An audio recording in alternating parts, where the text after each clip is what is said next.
तो स्वागत है आप सभी का फिर से एक नए वीडियो में। इस वीडियो में एक स्टॉक के बारे में बात करेंगे, लेकिन एक रिकमेंडेशन नहीं है किसी भी तरह से। किसी ने इस स्टॉक के बारे में कमेंट किया था, तो इसलिए हम यहाँ पे इस वीडियो में इस स्टॉक को कवर करने वाले हैं। इस स्टॉक से रिलेटेड हम फंडामेंटल चीजें देखेंगे एंड जो कुछ हम यहाँ पे वेबसाइट पर और बाकी जगह पर डेटा देख सकते हैं इस स्टॉक से रिलेटेड, वो सारी चीजें हम यहाँ पे चेक करेंगे। तो ये आप यहाँ पे देख सकते हो, ये किसी भी तरह से बाय सेल का रिकमेंडेशन नहीं रहेगा। ये वीडियो सिर्फ रिसर्च एंड एजुकेशनल पर्पज के लिए है। यहाँ पे खुद से रिसर्च करें, खुद से मतलब सारी चीजें ट्रैक करें, अपने फाइनेंशियल एडवाइजर से राय ले, उसके बाद ही जो करना है वो करें।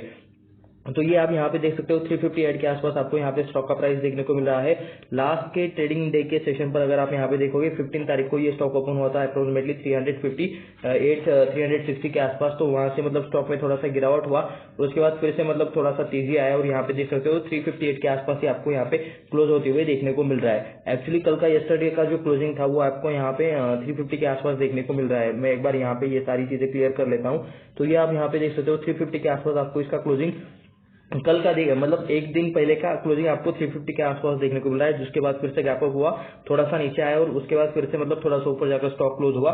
तो यहाँ पे 1.27% का आपको यहाँ पे तेजी देखने को मिल रहा है। 4.45 रुपीज के आसपास का आपको यहाँ पे इस स्टॉक में एक दिन का तेजी देखने को मिल रहा है। एंड बाकी बाय द वे काफी कम वॉल्यूम्स, काफी कम लिक्विडिटी आपको यहाँ पे इन स्टॉक्स में देखने को मिल रहे हैं। ये आप यहाँ पे देख सकते हो, ठीक है। ये एक ही मतलब या फिर ऐसा कह सकते हो कि मतलब यहाँ पे शायद 2% से ज्यादा का सर्किट नहीं चलता होगा, शायद ये छोटा स्टॉक हो सकता है, क्योंकि यहाँ पे आप यहाँ पे देख सकते हो कि मतलब काफी कम वोलेटिलिटी है, काफी कम लिक्विडिटी है। तो उस हिसाब से मतलब यहाँ पे उतना ज्यादा वॉल्यूम नहीं है। तो ये सबसे पहले तो एक रिस्की पॉइंट आपको यहाँ पे नजर आ रहा है। प्राइस यहाँ पे काफी बार एक जगह पे आपको स्टिक होते हुए देखने को मिल रहा है, तो ये आप यहाँ पे देख सकते हो। इसके अलावा हम यहाँ पे एक और चीज चेक करेंगे। अभी तो हमने 5 मिनट का टाइम फ्रेम देखा। 5 मिनट का टाइम फ्रेम तो वैसे उतना कुछ यहाँ पे बढ़िया अच्छा देखने को नहीं मिल रहा है। तो अभी हम यहाँ पे वन डे के टाइम फ्रेम पर आएंगे। तो आप यहाँ पे देख सकते हो, ये हम यहाँ पे वन डे के टाइम फ्रेम पर आ चुके हैं। लास्ट का एक साल का अगर हम यहाँ पे डेटा देखें, लास्ट के मार्च से अभी तक के मार्च तक का हम यहाँ पे डेटा देखेंगे, तो आप यहाँ पे देख सकते हो लास्ट के मार्च में ये रहा 2023 का मार्च। उस टाइम पे स्टॉक का प्राइस अप्रोक्सीमेटली 80 रुपीज के आसपास था। उसके बाद मई के बाद स्टॉक ने मतलब थोड़ा सा बढ़ना स्टार्ट किया, थोड़ा सा नीचे आया, फिर से थोड़ा सा ऊपर। बाय द वे लास्ट के ईयर में स्टॉक काफी बढ़ चुका है 80 रुपीज से। अभी देख सकते हो कि मतलब यहाँ से जो स्टॉक बढ़ना स्टार्ट किया है एक साल में 80 रुपीज से, ये स्टॉक अभी 356 के आसपास चल रहा है, ठीक है। तो आप मुझे कैलकुलेट करके बताओ कि कितने परसेंट की ग्रोथ है यहाँ पे एक साल में स्टॉक में आपको काफी ज्यादा ग्रोथ देखने को मिल रही है। इसके पीछे की एग्जैक्टली वजह क्या है, अगर आपको उसके बारे में कुछ पता है तो नीचे कमेंट करके जरूर लिख देना। उसके बाद देख सकते हो इसका जो ऑल टाइम का हाई है, ऑल टाइम का तो हाई पता नहीं, लेकिन एक साल के अंदर का जो हाई है वो आप यहाँ पे देख सकते हो 440 के ऊपर आपको इसका एक साल के अंदर का हाई देखने को मिल रहा है। उसके बाद स्टॉक में गिरावट हुई थोड़ी सी, एंड ये आप यहाँ पे देख सकते हो 356 के आसपास स्टॉक अभी ट्रेड कर रहा है। तो अप्रोक्सीमेटली ये कह सकते हो कि ऊपर से आई थिंक 90 पॉइंट से 19 रुपीज से 90 रुपीज से ये स्टॉक डाउन है, अप्रोक्सीमेटली बोल रहा हूँ मैं, ठीक है। तो ऐसा चाहे तो आप यहाँ पे कह सकते हो। तो स्टॉक लास्ट के एक साल में काफी भागा है और अभी यहाँ पे थोड़ा सा करेक्शन हो रहा है स्टॉक में, ऐसा चाहे तो आप यहाँ पे कह सकते हो। उसके बाद हम यहाँ पे डेटा देखेंगे जो कि मतलब वो एक महीने के टाइम फ्रेम वाला, ताकि हम इसका जो मतलब पूरा का पूरा लॉन्ग टर्म वाला जो परफॉर्मेंस है वो हम यहाँ पे चेक कर सके। तो यहाँ पे देख सकते हो मैन इंडस्ट्रीज 2006 से हमें यहाँ पे डेटा देखने को मिला है। 2006 में इसका प्राइस कहाँ पर चल रहा था, तो अप्रोक्सीमेटली 80 रुपीज के आसपास, 80 टू 120 रुपीज के आसपास इसका प्राइस चल रहा था, ऐसा आप यहाँ पे क्लियरली देख सकते हो। इसने हाई बनाने की कोशिश की, इसका जो हाई उस टाइम का जो बना वो अप्रोक्सीमेटली 160 रुपीज के थोड़ा सा ऊपर बना, ऐसा चाहे तो यहाँ पे देख सकते हो। उसके बाद स्टॉक ने यहाँ पे अच्छी खासी करेक्शन दिखाई, गिरावट दिखाई। ये वाला जो फेज है यहाँ पे तो 40 रुपीज से भी नीचे स्टॉक का प्राइस आ गया था, ये आप यहाँ पे चेक कर सकते हो। उसके बाद फिर से स्टॉक में यहाँ पे अपसाइड गई, यहाँ पे फिर से गिरावट, और यहाँ पे एक ही महीने में, ठीक है, ये वाला जो एक कैंडल है ये एक महीने का कैंडल है। तो यहाँ पे आप देख सकते हो कि स्टॉक में यहाँ पे अच्छी खासी तेजी आपको देखने को मिल रही है। 240 के आसपास उस टाइम पे स्टॉक यहाँ पे ट्रेड करता था। उसके बाद फिर से स्टॉक में गिरावट आई, एंड 2014 से लेकर 2022 तक, ठीक है, 2014 से 2022 अप्रोक्सीमेटली कितने साल होते हैं, 6 + 2 8 साल स्टॉक एक ही रेंज में कंसोलिडेट कर रहा था, ठीक है। मैं एक बार ये सारा डेटा मिटा देता हूँ, एंड यहाँ पे थोड़ा सा मैं जूम करने की कोशिश करता हूँ। एक्चुअली ओके, ये होगा, अभी होगा। तो ये आप यहाँ पे देख सकते हो 8 साल स्टॉक कंटिन्यूसली एक ही रेंज में आपको यहाँ पे देखने को मिल रहा है। एंड उसके बाद 2022 के बाद अभी यहाँ पे स्टॉक में मतलब रैली आना स्टार्ट हुआ है। लास्ट के 1 2 3 4 5 6 7 8, तो लास्ट के 8 और ये दोनों अभी मतलब है, तो 10 महीने के मतलब 10 महीने के पहले से, यानी कि जो कि हमने लास्ट के ईयर में मार्च के बाद का जो सीन देखा, जो कि मतलब जून जुलाई के आसपास से यहाँ पे स्टॉक में रैली आना स्टार्ट हुआ है, स्टॉक यहाँ पे इंक्रीज होना स्टार्ट हुआ है। 80 रुपीज से स्टॉक डायरेक्टली यहाँ पे 440 तक पहुंच गया था। ये वाला है आपको यहाँ पे भी देखने को मिल रहा है। तो एक चीज तो यहाँ से क्लियर हो गई कि 440 के आसपास का इसका जो कुछ भी हाई रहेगा वो आपको ऑल टाइम का हाई देखने को मिल रहा है। प्लस स्टॉक लास्ट के एक साल में ही सबसे ज्यादा भागा है स्टॉक ना। ये जो लेवल स्टॉक लास्ट के 8 सालों में क्रॉस नहीं कर पाया वो स्टॉक ने अभी क्रॉस किए हैं। ये आप ये वाला लेवल देख सकते हो 240 के आसपास का, वो भी स्टॉक ने क्रॉस करके यहाँ पे अच्छी खासी रैली दिखा दी है। तो स्टॉक काफी भाग रहा है। अभी इसके पीछे क्या रीजन हो सकते हैं, क्या यहाँ पे लॉजिक्स हो सकते हैं, वो हम यहाँ पे इस वीडियो में जानने की कोशिश करेंगे। अगर आपको इसके बारे में कुछ पता है तो नीचे कमेंट करके जरूर लिख देना। तो चलिए अभी हम यहाँ पे थोड़ी सी फंडामेंटल चीजें देखेंगे। फिर से एक बार डिस्क्लेमर कि ये किसी भी तरह से बाय सेल का रिकमेंडेशन नहीं रहेगा। ये वीडियो सिर्फ रिसर्च एंड एजुकेशन पर्पज के लिए है। यहाँ पे हम स्टॉक से रिलेटेड अलग अलग डेटा देखेंगे, अलग अलग रिसर्च देखेंगे। तो चलिए अभी हम यहाँ पे थोड़े से नंबर्स पर चलते हैं। हम इनके बैलेंस शीट, रिजल्ट और बाकी बिजनेस रिलेटेड थोड़ी सी चीजें यहाँ पे इसी वीडियो में चेक करेंगे। तो यहाँ पर अभी हम आ चुके हैं स्क्रीनर पर आप यहाँ पे डेटा देख सकते हो। तो यहाँ पे ये लार्जेस्ट मैन्युफैक्चरर और एक्सपोर्टर देखने को मिल रहे हैं। किस चीज में है तो यहाँ पे देख सकते हो मैन इंडस्ट्रीज या फिर मन इंडस्ट्रीज, ऐसा भी चाहे तो आप यहाँ पे कह सकते हो। लार्जेस्ट मैन्युफैक्चरर जो आपको कहना है कह लो, कंपनी का नेम या स्पेलिंग वही रहने वाली है, ठीक है। तो largest manufacturers and exporters of the LSAW and HSAW। तो ये कुछ पाइप्स, ठीक है।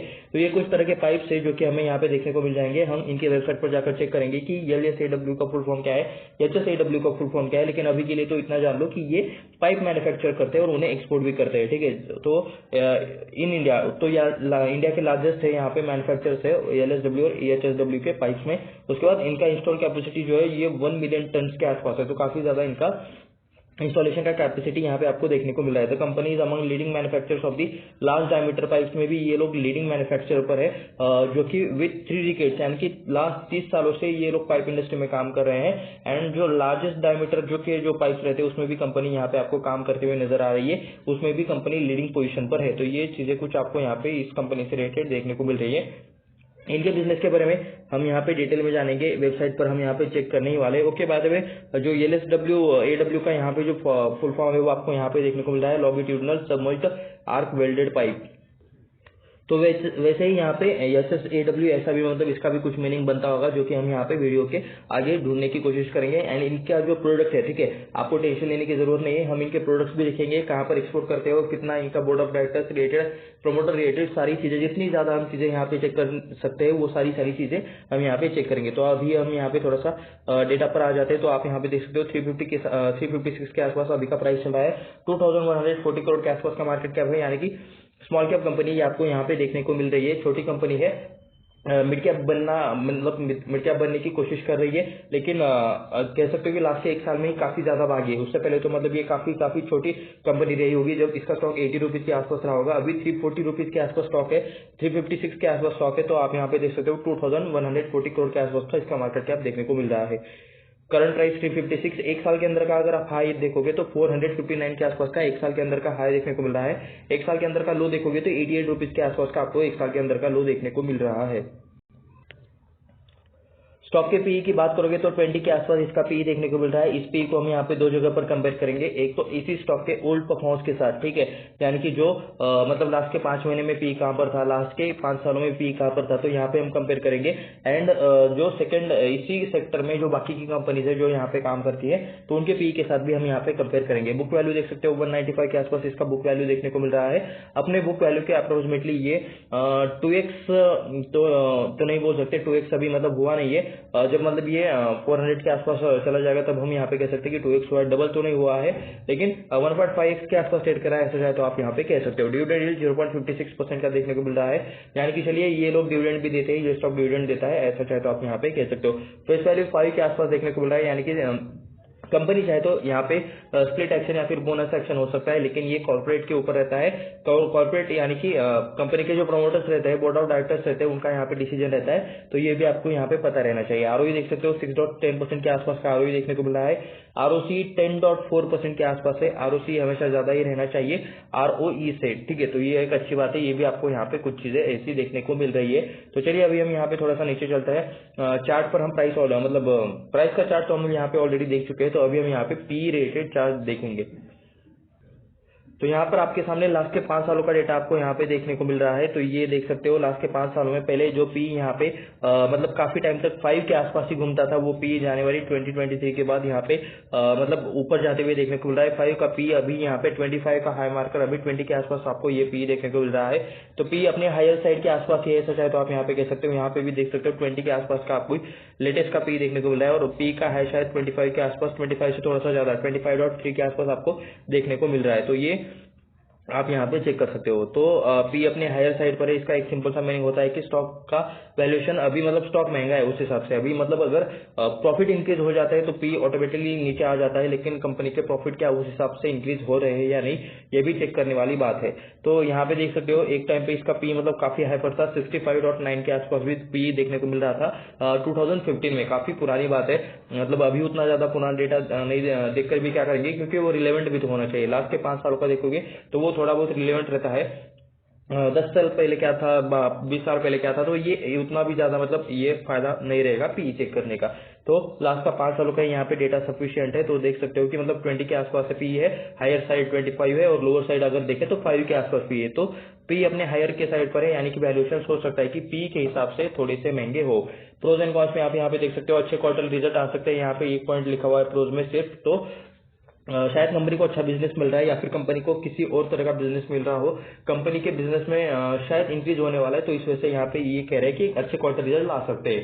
लेकिन ये प्रोबेबिलिटी है, अभी आने के बाद ही देखेंगे कि एक्चुअल क्या होता है। ऐसे पॉइंट्स पर हमेशा कभी भी भरोसा नहीं करना चाहिए, क्योंकि रिजल्ट आने के बाद एग्जैक्ट चीजें हमें पता चलती है। उसके बाद यहाँ पे ओके बात, ये भी यहाँ पे डाटा के बेसिस पर लिखा जाता है, लेकिन हमें पता नहीं है कि ये कौन सा डाटा एक्चुअली मतलब लेते हैं ये कंक्लूड करने के लिए। यहाँ पे ये भी पढ़ सकते हो the pros and cons of the machine generated, यानी कि ये पॉइंट्स मशीन जनरेटेड रहते हैं। उसके बाद लास्ट के 5 सालों में देख सकते हो स्पोर्ट्स सेल्स ग्रोथ देखने को मिल रही है 6.78% से। उसके बाद लो रिटर्न ऑन इक्विटी देखने को मिल रहा है लास्ट के 3 सालों में, यानी कि ये पूरे एवरेज है, लास्ट के 3 सालों का पूरा ये एवरेज आपको दिखा रहा है। 9.81% का आपको सिर्फ इक्विटी रिटर्न देखने को मिल रहा है। प्रोमोटर होल्डिंग्स प्लेज काफी डरावना ये पॉइंट है। यहाँ पे जो शेयर के प्रोमोटर है, कंपनी के जो प्रोमोटर्स है, उन्होंने अपने शेयर होल्डिंग है वो गिरवी रखी हुई है। 27.3% ऑफ देयर होल्डिंग यहाँ पे इन्होंने गिरवी रखी है। तो प्रोमोटर्स ने अपना शेयर होल्डिंग गिरवी रखा है, कितना गिरवी रखा है, क्या है, ये भी हम सारी चीजें यहाँ पे डिस्कस करेंगे, उससे रिलेटेड चीजें भी हम यहाँ पे देखेंगे। ठीक है, ये एक्चुअली एक नेगेटिव पॉइंट है, क्योंकि मतलब कंपनी को इस हद तक पैसा चाहिए कि कंपनी ने पूरी कंपनी गिरवी रखी है, कंपनी का जो पूरा ओनरशिप रहता है। ठीक है, तो वो पूरी कंपनी तो गिरवी है ऐसा नहीं बोल सकते, लेकिन कंपनी के कुछ शेयर तो यहाँ पे प्रमोटर्स ने गिरवी रखी है। तो ये थोड़ा सा नेगेटिव पॉइंट है। लोन ले सकते थे, बाकी चीजें कर सकते थे, जब लोन नहीं मिलता तब यहाँ पे ऐसी चीजें की जाती है। तो डिविडेंड पे आउट भी आपको यहाँ पे देखने को मिल रहा है। लो कंपनी को पैसे की जरूरत है, लेकिन फिर भी यहाँ पे लोग डिविडेंड पे आउट दे रहे हैं, एंड वो भी मतलब कम होते हुए देखने को मिल रहा है। एक्चुअली जो कंपनी फाइनेंशियल्स में स्ट्रगल कर रही हो वहां तक मतलब डिविडेंड ना देना ही अच्छा रहता है, लेकिन अभी ये हर कंपनी पर डिपेंड नहीं रहता, हर कंपनी के मैनेजमेंट पर ये डिपेंड नहीं रहता। हर मैनेजमेंट कंप्लीटली कंपनी के बारे में ही सोचता हो ऐसा नहीं रहता, हर किसी का अलग अलग रहता है। उसके बाद कंपनी का कॉस्ट ऑफ बोरोइंग, यानी कि कंपनी को इजीली लोन्स नहीं मिल रहे हैं। ठीक है, अगर मिल रहे हैं तो हायर रेट ऑफ इंटरेस्ट पर मिल रहे हैं, इनसे मतलब इंटरेस्ट ज्यादा चार्ज किया जा रहा है लोन देने के लिए। तो ये भी देख सकते हो, यानी कि लोन इन्हें मतलब ज्यादा ट्रस्टेबल कंपनी ये नहीं है लोन देने के लिए, इसलिए यहाँ पे मतलब इतना आपको यहाँ पे लोन कम या फिर लोन देने में लोन यहाँ पे इन्हें मिल नहीं रहा है, इसलिए यहाँ पे ज्यादा इंटरेस्ट रेट चार्ज किया जा रहा है जो भी कोई लोन दे रहा है। तो ये भी काफी डरावनी चीज है। उसके बाद यहाँ पे स्टील सेक्टर में इसका यहाँ पे कंपैरिजन होने वाला है, स्टील मीडियम स्मॉल में एक्चुअली ओके। तो इन्होंने कहा था कि ये पाइप में मैन्युफैक्चर करते हैं, तो वो भी हम यहाँ पे चीजें देखेंगे, उनके वेबसाइट पर जाकर प्रोडक्ट्स में हम यहाँ पे देखेंगे। तो उसमें रत्नमणि मेटल्स आप यहाँ पे देख सकते हो 18,517 करोड़ के आसपास का मार्केट कैप है, 29 का आसपास इसका पी देखने को मिल रहा है, 132 करोड़ ये लोग कमाते हैं लास्ट के क्वार्टर में। ठीक है, उसके बाद एनएमडीसी स्टील का नाम देखने को मिल रहा है, ये कुछ सीमलेस नेम से कुछ कंपनी है, ये गोदावरी पावर है, उषा मार्टिन, सारडा एनर्जी, गैलेक्ट इस्पैट ऐसा कुछ नाम है। और यहाँ पे 8 नंबर पर मन इंडस्ट्रीज देखने को मिल रही है, ये 8वें नंबर पर भी नहीं आता। ठीक है, यहाँ पे सिर्फ कंपेयर करने के लिए इसे 8वें नंबर पर रखा गया है। अदरवाइज 4,643 करोड़ के बाद यहाँ पे कुछ भी मतलब ऐसी काफी सारी कंपनीज होगी जिसका मार्केट कैप यहाँ पे 2139 से ज्यादा हो। तो सिर्फ यहाँ पे कंपेयर करने के लिए यहाँ पे मैन इंडस्ट्रीज को यहाँ पे रखा गया है 8वें नंबर पर।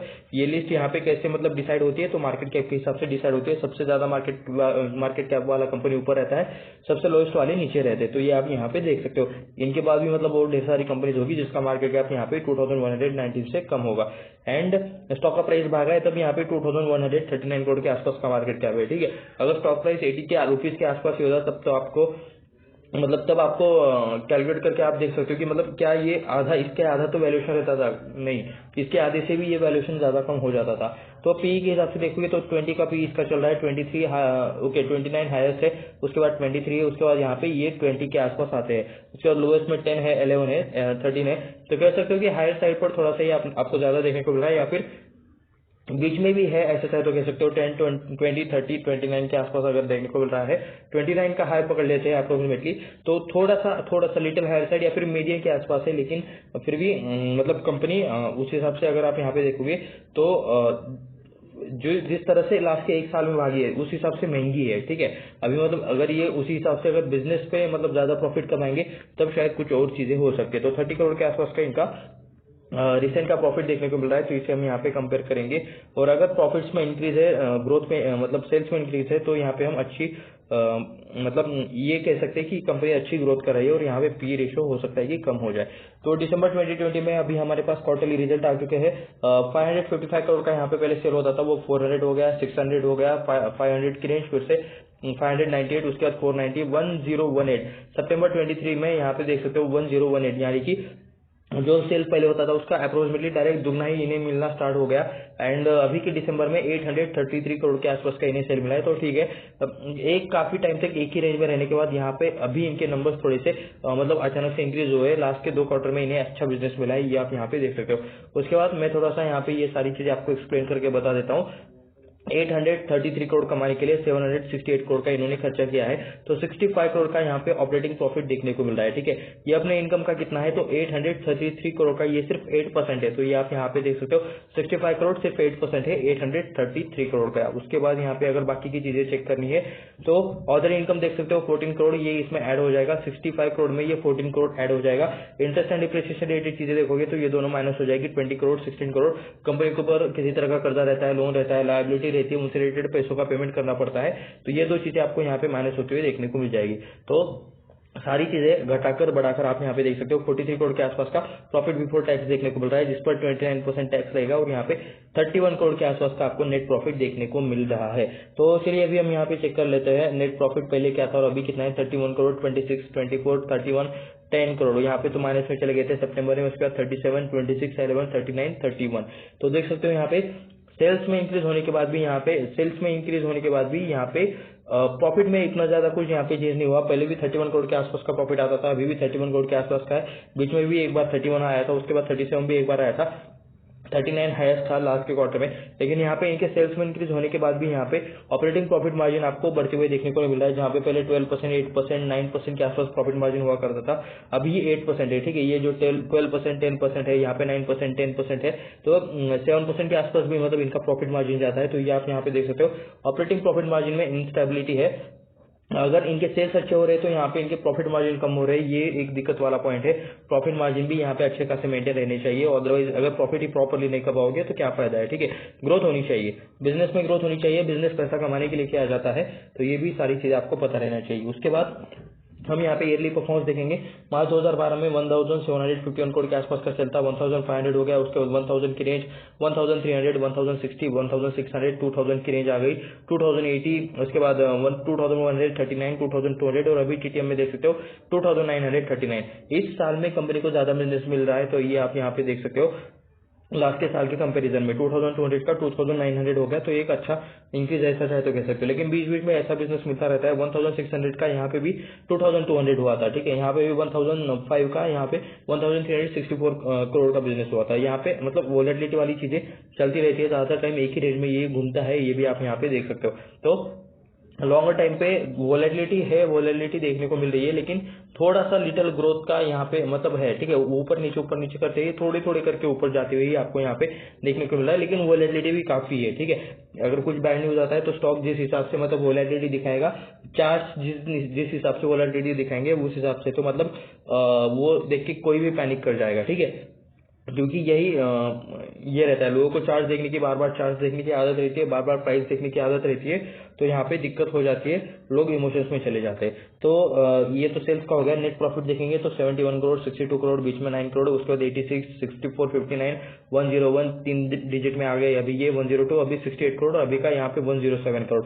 107 करोड़ का ये जो है ना, ये इनके इनकम्प्लीट है, इसमें अभी मार्च 24 का डेटा आएगा, तो उसके बाद यहाँ पे हमें और भी यहाँ पे प्लस माइनस होते हुए देखने को मिल सकते हैं। तो यहाँ पे रिजल्ट नेट प्रॉफिट में भी वोलेटिलिटी देखने को मिल रही है, वोलेटिलिटी के साथ ऊपर नीचे जा रही है, ये ऐसा चाहे तो आप यहाँ पे कह सकते हो। अभी ईयरली परफॉर्मेंस में 107 करोड़ का टीटीएम देखने को मिल रहा है तो है, लेकिन यहाँ पे देख सकते हो 102 करोड़ का डायरेक्ट 68 करोड़ हो गया था लास्ट के ईयर में। तो डायरेक्टली एक साल में ये लोग अच्छा बिजनेस करते हैं, उसके बाद डायरेक्टली उसके आगे के महीने में आधे के आसपास चले जाते हैं, तो ये भी आपको यहाँ पे डिफरेंस देखने को मिल रहा है। तो काफी वोलेटिलिटी आपको यहाँ पे स्टॉक में देखने को मिल रही है, ऐसा चाहे तो आप यहाँ पे कह सकते हो। उसके बाद हम यहाँ पे थोड़ी सी चीजें देखेंगे, बाय द वे इनके ऊपर लोन कितना है ये भी हम यहाँ पे चेक करेंगे। 584 करोड़ के आसपास का 2012 में इनके पास रिजर्व था, जो भी हो चुका है 1142 करोड़। तो अप्रोक्सीमेटली 2x हुआ है रिजर्व लास्ट के 12-13 सालों में, ऐसा चाहे तो आप यहाँ पे कह सकते हो। लॉन्ग टर्म बोरिंग में अगर यहाँ पे चीजें देखे थे, अभी देख सकते हो यहाँ पे 142 करोड़ के आसपास का यहाँ पे मेन कर्जा देखने को मिल रहा है। तो 142 करोड़ का कंपनी के ऊपर कर्जा है, जो कि काफी ज्यादा है। उतना इनका प्रॉफिट भी नहीं है जितना इनके पास कर्जा है, तो ये आप यहाँ पे देख सकते हो। कंपनी को अपना कर्जा कम करने के लिए कोशिश करनी चाहिए, क्योंकि यहाँ पे इंटरेस्ट एंड डिप्रिसिएशन में कर्जे रिलेटेड बहुत सारे अमाउंट जाती है। इंटरेस्ट देने में ही अगर प्रॉफिट का ज्यादातर हिस्सा चला जाए तो ये अच्छा नहीं रहता। तो 142 करोड़ के आसपास का आपको यहाँ पे कर्जा देखने को मिल रहा है। उसके बाद यहाँ पे शॉर्ट टर्म बोरिंग भी यहाँ पे 47 करोड़ के आसपास का देखने को मिल रहा है। शॉर्ट टर्म बोरिंग एक साल के अंदर सेटलमेंट करना रहता है, तो ये भी आप यहाँ पे चेक कर सकते हो। फिक्स एसेट में देखेंगे तो 434 करोड़ के आसपास का आपको यहाँ पे 2012 का फिक्स एसेट देखने को मिल जाएगा, जो अभी हो चुका है 575 करोड़ के आसपास। तो फिक्स एसेट में थोड़ा सा इंक्रीज हुआ है, उतना उस हिसाब से मतलब जिस हिसाब से लास्ट के 12 सालों में इंक्रीज होना चाहिए था वो वाला तो इंक्रीज देखने को नहीं मिल रहा है। काफी स्लो कंपनी ने यहाँ पे एसेट में इंक्रीज करते हुए आपको यहाँ पे देखने को मिल रहे हैं। शेयर होल्डिंग पैटर्न में ईयरली परफॉर्मेंस हम यहाँ पे देखेंगे, ताकि कम के और समय देखने को मिले। तो मार्च 2017 में 49% का यहाँ पे हिस्सा था, जो अभी हो चुका है 46%। तो प्रमोटर्स ने अपना हिस्सा बेचा है, बीच में मतलब 44% तक प्रमोटर ले गए थे, उसके बाद भी यहाँ पे थोड़ा सा इन्होंने बाइंग किया है, लेकिन ओवरऑल देखा जाए तो प्रमोटर्स ने अपना हिस्सा बेचा ही है। एफआईएस पहले 5% के आसपास के देखने को मिलते थे, तो अभी ये 1.62% के आसपास है। तो एफआईएस ने भी यहाँ पे बेचा है, ये आप यहाँ पे देख सकते हो। डीआईएस पहले 0.66% के आसपास थे, जो अभी हो चुके हैं 3.3%। तो डीआईएस ने यहाँ पे खरीदा है इस स्टॉक को, ये आप यहाँ पे देख सकते हो। प्रमोटर बेच रहे हैं, एफआईएस बेच रहे हैं, डीआईएस ने खरीदा है, और वो भी ज्यादा कुछ खरीदा नहीं है, सिर्फ 3% के आसपास का आपको यहाँ पे होल्डिंग देखने को मिल रहा है डीआईएस का। बाकी बचा हुआ पब्लिक के पास है 44% के आसपास आपको यहाँ पे पब्लिक देखने को मिल रही है, जो कि 44 से 48% हो चुका है, 48.97%, यानी कि 49% के आसपास आपको यहाँ पे पब्लिक देखने को मिल रही है। तो प्रमोटर्स से ज्यादा तो यहाँ पे पब्लिक देखने को मिल रही है। तो कंपनी का मालिक कौन हुआ? अभी पब्लिक मालिक है, ये आप यहाँ पे क्लियरली समझ लो। एंड प्लस प्रमोटर्स के पास ये जो हिस्सा है ना, ये पूरा का पूरा 46% है ना, इसमें से भी कुछ हिस्सा प्लेजिंग है, इसमें से भी कुछ हिस्सा गिरवी रखा हुआ है। तो ये आपको पता रहना चाहिए। इस रिलेटेड मैं चीज भी आपको यहाँ पे दिखाऊंगा, इसी वीडियो में बने रहिए। तब तक के लिए हम यहाँ पे प्रमोटर्स के नेम पढ़ लेते हैं, क्योंकि यही लोग आपको बोर्ड ऑफ डायरेक्टर्स में कंपनी के वेबसाइट पर या फिर लिंक्डइन पर देखने को मिल जाएंगे, जो कि कंपनी के बोर्ड ऑफ डायरेक्टर्स में भी आपको यही लोग देखने को मिलते हैं। उसके बाद रमेश चंद्र मनसुखानी, ये आप यहाँ पे मेन प्रमोटर देखने को मिल रहे हैं। रमेश चंद्र मनसुखानी, इनके पास 17.39% का हिस्सा है। जगदीश चंद्र जमकलाल मनसुखानी, इनके पास भी मतलब कुछ हिस्सा रहा होगा। मन फाइनेंस प्राइवेट लिमिटेड या फिर मैन फाइनेंस प्राइवेट लिमिटेड, जो कहना है वो कह लो, 9.88% के आसपास हिस्सा है। हिना विनय कलंत्री, इनके पास भी कुछ हिस्सा है। निखिल मनसुखानी, उसके बाद मन ग्लोबल लिमिटेड, जगदीश चंद्र जमकलाल मनसुखानी, दीपा देवी, रमेश चंद्र मनसुखानी, उसके बाद Man Steel and Power, JPA Solutions Private Limited, Man Steel and Power Limited, Priyal Mansukhani. तो ये कुछ यहाँ पे ऐसे नाम है जिनके पास यहाँ पे 1% से ज्यादा की आपको होल्डिंग नजर आ रही है, ठीक है। ये नाम स्पेसिफिकली, तो इन नामों को आपको गूगल या फिर लिंक्डइन पर सर्च करना है। लिंक्डइन पर इनके रिलेटेड ज्यादा डिटेल्स आपको मिल जाएंगे कि इनका क्वालिफिकेशन क्या है, एजुकेशन क्या है, जॉब रोल क्या है, कितना एक्सपीरियंस है, ये सारी चीजें आपको लिंक्डइन पर मिल जाएगी। प्लस कंपनी की जो वेबसाइट है वहां पर वेबसाइट में यही लोग आपको यहाँ पर प्रमोटर्स में देखने को मिल जाएंगे, बोर्ड ऑफ डायरेक्टर्स में यही लोग देखने को मिलते हैं, वहां पर भी आपको इनसे रिलेटेड इन्फॉर्मेशन मिल जाएगी। हम यहाँ पे इसी वीडियो में वेबसाइट भी चेक करने वाले हैं, वहां पर हम यहाँ पे इनसे रिलेटेड चीजें जरूर देखेंगे। तो उसके बाद चलिए वेबसाइट में देख लेते हैं। यहाँ पे पहले कौन था जो भी मतलब कम क्या है 19 तो Orange Mauritius Investment Limited, India Max Investment Fund Limited, Grosvenor Investment Fund, उसका Aspire Emerging Funds, Morgan Stanley, Asia Singapore, ये भी आपको यहाँ पे कुछ ऐसे नाम देखने को मिल रहे हैं जो कि अपना हिस्सा कम ज्यादा करते रहते हैं, ठीक है। ऐसा नहीं है कि अभी ये लोग स्टॉक में है, ये पहले थे या फिर आने वाले टाइम पे भी रह सकते हैं। अभी जब जिस टाइम पे मैं ये वीडियो बना रहा हूँ, अगर उस टाइम के आसपास इन्होंने 1-2 दिनों में खरीदा बेचा होगा, तब भी हमें वो इन्फॉर्मेशन आने के लिए टाइम लगता है, ठीक है। तो यहाँ पे अभी एग्जैक्टली कौन है ये तो बताना मुश्किल रहता है, लेकिन कौन थे ये हम यहाँ पे जरूर देख सकते हैं। तो ये थे वाले मेंबर्स हैं और यहाँ पे अभी एग्जिस्ट करते भी होंगे, यहाँ पे अभी उनके पास हिस्सा हो भी सकता है, ठीक है। डीआर में देख सकते हो टर्न अराउंड अपॉर्चुनिटीज फंड, शायद इन्होंने हिस्सा खरीदा है, ये भी मतलब इनका भी हिस्सा 1% के आसपास का देखने को मिल रहा है। तो बाकी बचा हुआ किसका है अभी यहाँ पे नेम्स तो शो नहीं हो रहे हैं। तो आपके सामने मैंने एक इमेज ओपन की है, ये आप यहाँ पे देख सकते हो मन इंडस्ट्रीज। यहाँ पे इसके रिलेटेड हम यहाँ पे डिटेल्स देखेंगे। सबसे पहले तो उन्हें स्क्रीनशॉट ऑलरेडी हम ले चुके हैं, हमें यहाँ पे लेना है इसका शेयर होल्डिंग पैटर्न रिलेटेड चीजें चेक करनी है। तो ये आप यहाँ पे देख सकते हो 49% के आसपास का आपको यहाँ पे प्रमोटर देखने को मिल रहा है। एफआईएस देख सकते हो यहाँ पे 2.24% के आसपास देखने को मिल रहे हैं। एफआईएस प्लस डीएससी आपको यहाँ पे इस टाइप में कुछ देखने को मिल रहे हैं। उसके बाद यहाँ पे पब्लिक का भी अगर आप यहाँ पे देखोगे तो 47% के आसपास को आपको यहाँ पे पब्लिक देखने को मिल रहा है। थोड़ा सा यहाँ पे चेंजेस आपको देखने को मिल रहा है प्रमोटर्स और पब्लिक में, शायद ये लेटेस्ट वाला अपडेट नहीं हुआ है, यहाँ पे शायद अपडेट होने के लिए टाइम है, क्योंकि एफआईएस में भी आपको यहाँ पे थोड़ा सा डिफरेंस देखने को मिल रहा है। उसके बाद चलिए अभी हम यहाँ पे देखेंगे तो प्लेजिंग रिलेटेड चीजें आपको यहाँ पे काफी ज्यादा क्लियरली नजर आ जाएगी। ये आप यहाँ पे देख सकते हो कि मतलब 27.26% प्रमोटर्स ने अपना हिस्सा पेश करके रखा है, उनके पास 49% है, ठीक है। अगर प्रमोटर्स के पास 49.62% का हिस्सा है तो उसमें से प्रमोटर्स ने 27.26% यानी कि आधे से भी ज्यादा हिस्सा कंपनी के प्रमोटर्स ने गिरवी रखा है किसी के पास और उसके बदले में पैसा लिया है, ऐसा चाहे तो आप यहाँ पे कह सकते हो। तो पहले तो ये 29.61% के आसपास था, अभी ये 26 है, जो कि मतलब टोटल ये अभी 100% में से इसे आपको काउंट नहीं करना है। अवेलेबल कितना हिस्सा है तो 49.62% अवेलेबल है प्रमोटर्स के पास। तो उस 49% में से 27.26% प्रमोटर्स ने गिरवी रखा है। जो पहले 29% गिरवी था, उसके पहले भी 29.61% गिरवी था, तो प्रमोटर्स ने थोड़ा सा ही अपना गिरवी माल छुड़ाया है, ऐसा चाहे तो आप यहाँ पे कह सकते हो। तो ये आपको देखने को मिल रहा है कि क्लियरली यहाँ पे प्रमोटर्स ने अपना माल गिरवी रखा हुआ है। तो चलिए अभी हम यहाँ पे थोड़ा सा और एक्स्ट्रा डेटा देख लेते हैं कंपनी के बारे में। तो अभी हम यहाँ पे चार्ट्स पर आए हैं, आप यहाँ पे देख सकते हो 2% की आपको यहाँ पे तेजी देखने को मिल रही है, एक दिन का यहाँ पे 2% की तेजी, और बाय द वे काफी ज्यादा वोलेटिलिटी आपको स्टॉक पे देखने को मिल रही है, ऊपर नीचे ऊपर नीचे ऊपर नीचे, ये वाली टाइप आपको यहाँ पे ज्यादातर देखने को मिल रहा है। लास्ट के 5 दिनों का रिटर्न भी देखोगे तो -5% के आसपास देखने को मिल रहा है। लास्ट के एक महीने में यहाँ पे 16% के माइनस रिटर्न है। लास्ट के 6 महीने में 113% के आसपास के रिटर्न देखने को मिल रहे हैं। इस ईयर के स्टार्टिंग से देखोगे तो 28% के रिटर्न है। एक साल की बात करोगे तो 287% के, लास्ट के एक साल में 287% के रिटर्न देखने को मिल रहे हैं। 5 सालों की बात करोगे तो 430% के रिटर्न है। 5 सालों पहले ये स्टॉक 67 रुपीज के आसपास ट्रेड करता था। एंड यहाँ पे मैक्स की बात करोगे तो 282% के आसपास के रिटर्न देखने को मिल रहे हैं। जो फर्स्ट तारीख हमें यहाँ पे देखने को मिल रही है वो 93 रुपीज के आसपास देखने को मिल रही है, जो कि 24 जून 2005 के आसपास देखने को मिल रही है। तो यहाँ पे देख सकते हो 93 रुपीज से अभी तक मतलब 2005 से अगर कैलकुलेट करें 15 साल प्लस यहाँ पे अभी के 4 साल 3 साल भी पकड़ लेते हैं तो 18 सालों में सिर्फ यहाँ पे 282% के रिटर्न बने हैं। तो जिस किसी ने भी मतलब पहले लेकर होल्ड किया होगा उसको क्या ही रिटर्न बने होंगे ये आपको पता है, एफडी से भी शायद इससे ज्यादा रिटर्न बन जाते थे। उसके बाद यहाँ पे हम इनके वेबसाइट पर आ चुके हैं। Global marketing related leading manufacturer है ये पाइप्स पे, तो ये आप यहाँ पे देख सकते हो, ये कुछ इस टाइप के ये लोग पाइप्स बनाते हैं, ये आप यहाँ पे देख सकते हो एपीआई ग्रेडेड प्रोडक्ट्स तो ठीक है, प्रोडक्ट इनका थोड़ा सा मतलब यूनिक देखने को मिल रहा है, 1 million plus MTPA total install capacity. तो ये कुछ इतने बड़े बड़े पाइप्स बनाते हैं, ठीक है। ये जो बड़े बड़े स्टील के पाइप्स है, यहाँ पे आप इसके मैन्युफैक्चरिंग को भी देख सकते हो। तो यहाँ पे बड़े साइज वाले पाइप्स ये लोग आपको बनाते हुए देखने को मिल रहे हैं। यहाँ पे इमेज से ही आपको ज्यादातर समझ में आ रहा होगा कि इनके प्रोडक्ट्स क्या है, कैसा है, ठीक है।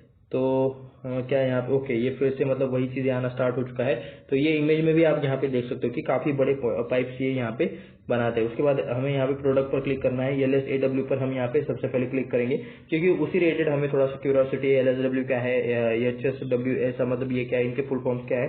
तो ये आप यहाँ पे देख सकते हो, एक पाइप देखने को मिल रहा है, LSAW टेक्नोलॉजी से शायद ये बना है, टेक्नोलॉजी फॉर्म CHR और कुछ यहाँ पे लिखा हुआ है। तो इंट्रोडक्शन में आप यहाँ पे longitudinal submerged arc welded line pipes of various size in conformance with various specification, ठीक है। डिमांड हाई प्रेशर, तो ये पाइप्स हाई प्रेशर झेल सकते हैं। Cross country pipeline owners and operators. उसके बाद मैन्युफैक्चरर्स डायमीटर, तो ये कुछ प्रोडक्ट रिलेटेड चीजें लिखी हुई है। ये आप यहाँ पे देख सकते हो, इतना बड़ा पाइप है ये कहाँ पे यूज होता है, ऑयल एंड गैस के लिए, मतलब national and international approval from oil and gas measures of the world. तो शायद ऑयल एंड गैस ट्रांसपोर्टेशन के लिए इसका यूज होता है। एनडीटी एंड लैबोरेटरी फैसिलिटीज भी है इनके पास, बाय द वे।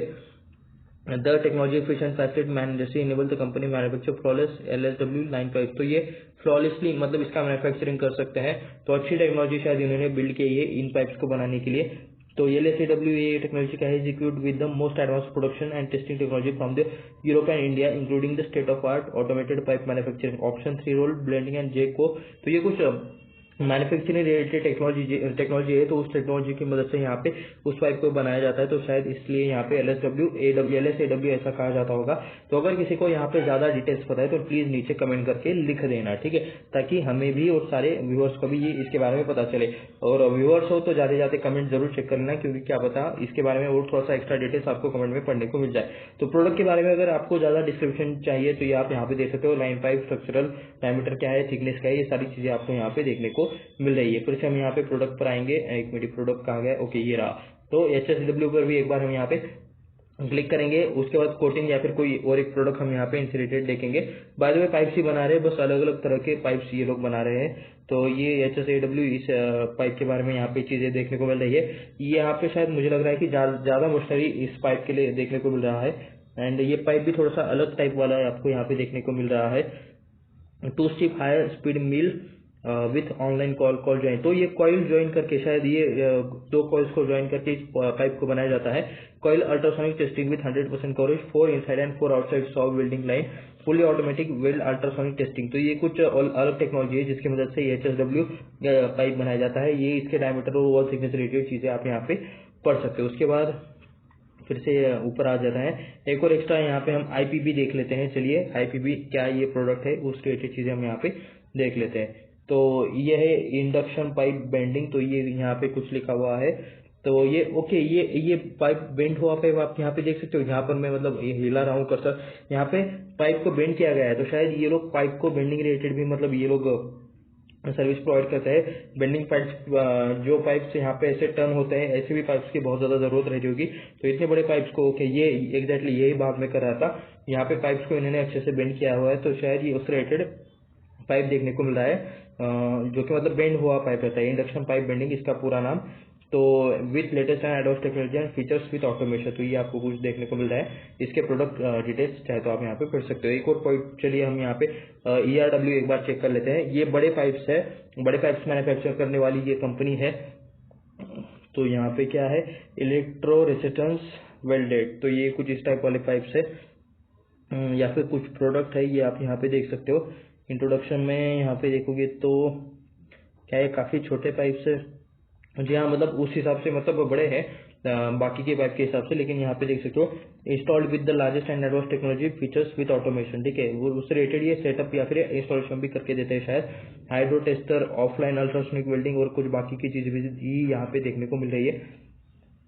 ये कुछ इमेजेस है जो आप यहाँ पे देख सकते हो इसके मैन्युफैक्चर की, ये वाला पार्ट, ठीक है।